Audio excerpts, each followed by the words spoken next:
Welcome to Samba Samba. Enjoy the video. In this video, I will explain how to play the Chronology game. To begin, shuffle all the event cards and place them face down in the center of your playing area. Each player then draws one card, reads the event and its year aloud, and places it in their card tray. This card starts your personal timeline. On your turn, draw a new event card and read the event description aloud to everyone, but keep the year hidden. You must then decide where this new event fits into your personal timeline. You can place it before your earliest card, after your latest card, or in between any two existing cards.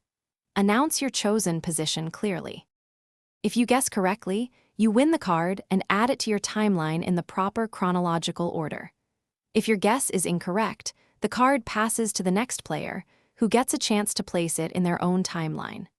The game continues until one player successfully collects 5 cards in their timeline, declaring them the winner. To improve your game, try to focus on major historical periods and significant events. Even if you don't know an exact date, estimating can help.